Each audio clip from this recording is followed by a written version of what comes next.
Tracy with Salad and Wine, and I'm so excited because today we're at Ranch Winery in Gilroy, and the place is hopping. So let's go inside and say hello. Hi, so this is Trace and Dan from Martin Ranch, and they are here to talk about their winery and my favorite Sauvignon Blanc. Hi Tracy, I'm Therese Martin. I'm Dan. Thanks for coming out to the winery today. This is our Arroyo Seco Sauvignon Blanc. It is great with the salad, but it's also great with fish too, so put some fish on your salad. It's a nice wine. It's got layers of different citrus fruits and stone fruits like pears and apricots and peaches. It's actually a J.D. Hurley label, so this is Dan's wine. That's right. She's trying to claim it, but I'm the one that makes all the white wines here. And this is an unusual wine in the way it's made. It's fermented in stainless steel and then transferred to neutral oak barrels and barrel aged for about 4 months. That is like the best wine. When they had the award-winning wines over at Divine. Oh, yes. Do you remember that? Yes. That wine was the one I drank all night long. Awesome. So Martin Ranch Winery is in the very southern tip of the Santa Cruz Mountains. We've just done a whole new kind of facelift on some of our seating area and picnic area. As you can see in the back, we've got our vineyards. We're sitting on 17 acres, and we're just really lucky to be in this business and really excited that Tracy came out today. Cool, and I'll come and film around. And then what is your big thing? I want everyone to hear about your fishing derby. Oh, is that the big thing everybody wants to hear about? Well, we do have a big, beautiful lake up on our property, and we do a fishing derby every year. Dan can tell you a quick bit about it. Mainly largemouth bass. That's the most numerous fish there. But there's also carp, catfish, and brim. And everyone wants to be a wine club member here because when they come, they get to leave with veggies and all kinds of special treats, I've heard. Well, we do have a garden. It's under we're doing a makeover in our garden as well. But one of the best things you can leave with as a wine club member is with all of our wonderful limited wine club wines. And lately we've had some big medal winners. Our Malbec just won some great medals, San Francisco International, and it was also best of show at the Santa Cruz Mountain commercial competition. And then Dan's 08 Merlot just got a double gold at the state fair as well. Oh, cool. We love the Malbec. All right. Okay, well, I'm going to just peek around and interview some of your guests. That sounds great. Thank you guys so much. Thank you, Tracy. Hey, do you guys recognize this face? Hey. Okay, this is Cindy from Guglielmo Winery. She knows good wine. She's got a great taste, and she's here to... Why do you come here to Martin Ranch? I love to support the local wineries. We're all in this together, and Martin Ranch makes great wines. Cool. So this is Jeff. He's pouring our wine today, and I just was curious as to why he likes working here on the weekend. Well, I can tell you, Martin Ranch Winery is a really good place to be. 2 different labels from Dan and Therese. It's a really great family environment. You come out and picnic, and you have 14 or 15 varietals that they'll make it every year, and it's great tasting. Everything for everybody's palate. It's a great family-friendly environment. Awesome. And you work here with your wife?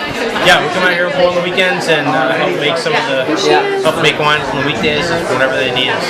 Excellent. Thank you. The first thing that you see when you walk into Martin Ranch Winery is Julie and Lisa, and they're here to greet you. And why do you guys like to work here on the weekend?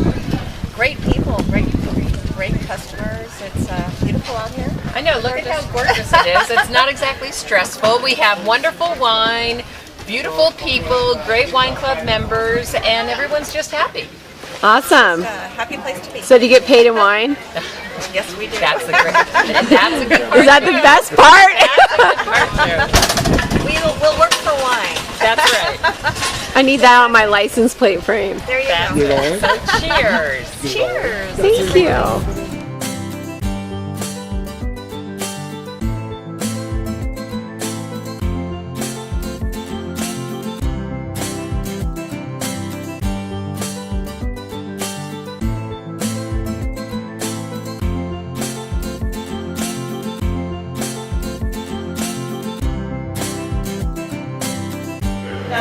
So this is my adorable husband. How's that wine you're having, honey? Will I actually be on your show? You're going to be on my show finally. What kind of wine is that? Zen. And what do you think? It's really good. You like it? I like it. Is that your mom's favorite wine? I like you more than Is that your mom's favorite wine?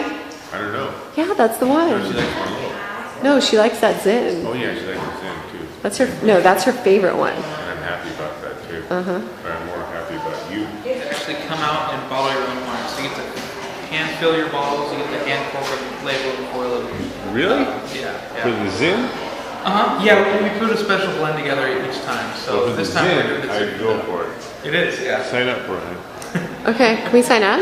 Yeah, absolutely.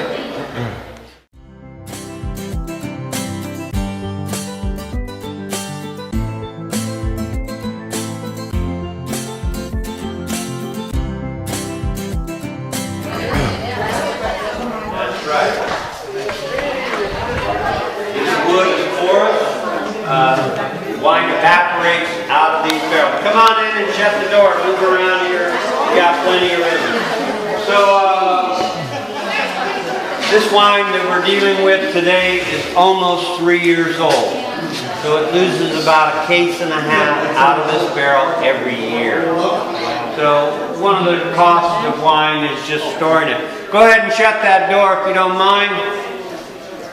So we're not actually in here today to taste wine for wine's sake. We're here to learn a little bit about something, and that is the barrel. You may have been here before where we did tests where you taste different oak, American oak, French oak, Hungarian oak. We're not doing that today. We're going a step beyond that, and we are dealing with toast level. All of these barrels, after they are made, are toasted on the inside. You'll see the sack here. It just explains the different toast levels. This is a bag of chips, by the way. So here's your selection in chips of toast levels. Light toast, medium plus, heavy. So what we're only dealing with 2 of these today, medium and medium plus. Light toast is used mainly for white wine, possibly for Pinot, something very delicate. Heavy toast is usually reserved for very powerful wines. Petit Syrah, Petit Verdot, those would be examples. Possibly Syrah. But heavy toast has a very smoky kind of flavor to it, so we don't use it here at all. So I can talk and you can drink, so let's get going here. This is the advanced. So these 2 wines are identical. They were in barrels that were made by the same cooper. So they were as identical as 2 barrels can be, and yet no 2 barrels are the same. This is Cabernet. This is Dos Rios Cabernet, which is a vineyard at the very beginning of Redwood Retreat Road. When you cross the very first bridge on your right, that was Dos Rios. So we won't be getting much fruit from that vineyard this year. They got rain when they were in bloom, and that vineyard normally produces 10 to 15 tons. The vineyard manager tells me there will only be 3 tons from that vineyard this year. So we won't have much Dos Rios this year. So let's talk about flavor of wine. What are the most important things that affect the flavor of wine? Number 1, variety of fruit. In the United States, all wine is categorized according to variety. Unless it's a blend, and then it's just called red wine. But otherwise, it's separated according to variety. I got to go in a certain pattern You here. do that. You do that. You're on my list. I'm going to stand over here to the side. Cabernet. This is a Cabernet French oak medium toast. So the number 1 thing for flavor is variety. Number 2 is the barrel. What kind of wood? American oak, French oak, blah, blah, blah. Number 3, the winemaker. The toast level is way down the line. So this is a rather minor issue that we're dealing with today. It's simply toast level of a French oak barrel. So a winemaker has a lot of tools in their toolbox to affect the flavor of the wine. The barrel is a great big one. Toast level of a barrel is another one. You've been here before, but I didn't want you to think you slipped by me on that one. Can we get over here?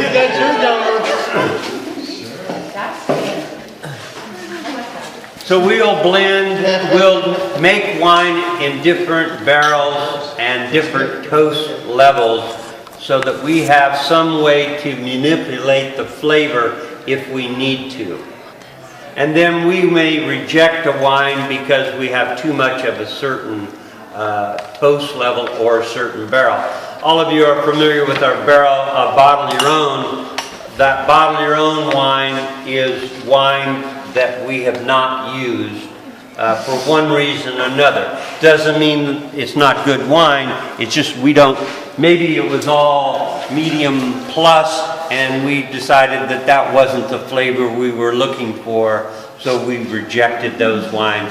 And we have to, what do we do with those wines if we reject it? See, now you're not ready. No, different. Suck it up, I'll get back to you. She's a good sucker.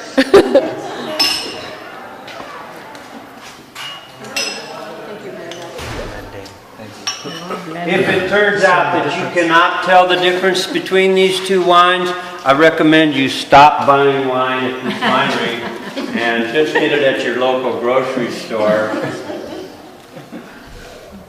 Not to embarrass you about that, but we shouldn't be spending money if we can't appreciate things. You know, it doesn't make any sense. Their taste buds are like some people not sophisticated. Yeah, everybody's taste buds. Everybody's different. That's right. That's why we have Because what McDonald's. I pick up and then what my husband picks up, we're like two. Same with Teresa and I. That's why we have two different labels. We have totally different viewpoints about flavor of wine. Exactly. But it's, what I'm saying, we shouldn't be embarrassed about it. Right. If we can't taste, if we can't taste high-priced wine, why are we buying it? We should buy it for our friends. Yeah. Always have it for your friends, but doesn't mean you should be drinking it. I think vice versa. Why, you think you should spoil yourself even though you can't taste it? Yeah. No. Exactly. Which is more toast. So medium plus. This is medium plus French oak. And the first one was medium. First one was medium. The first one tasted kind of fuller, rounder to me. Fuller, she says fuller and rounder. Oh, I like this one way better. Fuller and rounder. I don't know. Yeah. The first one I did. like the flavor is way better. I like the first one better. This one's kind of like. Let's see a show of hands here. How many preferred the medium? Yes. First one? First one. The first one. Oh, some of you haven't even had the second one, so it's hard to form an opinion, isn't it? Well, first one. I like the first one better. We're going to be bottling our own. And you? Yeah. You like the first one better? I like the second. Really? So it sounds like most people like the second one better. Did you get this? Yeah, I like the second. It's smoother. Oh, no. But How many everybody people has a different thought the palate. first one was more fruity? Yeah. And why do you think that was? Because They're exactly the same wines. But the first one tasted more, I got the fruit flavor more, didn't I? Yep. You ever put fruit in the toaster?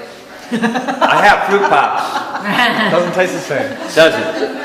It doesn't. So what he's saying is the toast level has changed the flavor. Yep. Which I think is true. Your mind can't focus on both things at once, so it doesn't know what to do. Changes the flavor. Nice. Flavor is in your mind. It is, isn't it? It all is in your Try mind. the second one. Okay, so that's our barrel tasting for today. I hope we all learned a little bit. You know, winemaking is a very simple thing, but it has complex issues. Barrels and toast levels are one of those issues that can be complex. How does the toast level change the wine? It changes the flavor of the wood. Changes the flavor of the wood. Changes it. Different temperatures bring out different flavors in the wood, and that wood changes the flavoring of the wine. And that's how that works. And I think you're humble if you think winemaking is simple. There is no simpler process than winemaking, really. Actual winemaking, wine makes itself. It's pretty easy to make babies. You got him on that one. Hush my mouth. It is, but no, wine does make itself. Nobody invented winemaking, they just discovered it. Because wine makes everything you need to make wine is already right there. All you need to do is crush the fruit, the yeast is already there. Just stop that stuff from evaporating and it's going to make itself. So it's a very simple process. Beer is complex. To make beer is much more complex than making wine. And winemakers were basically babysitters. All we do is start the process. We don't even have to start the process. We just have to crush the fruit and it's going to start itself. And then we just monitor what's happening. If something starts going wrong, we try to correct it before the wine is ruined. But that's all basically winemakers do.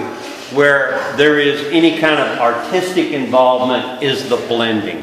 Where you have to have a palate in order to be able to do that. But that's the only artistic.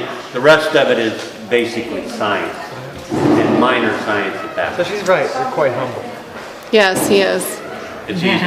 It's easy to sail. You just It's easy for him. get on a boat and You got metal kegs. Is that to stop Yes. a lot of the evaporation? And This is topping wine.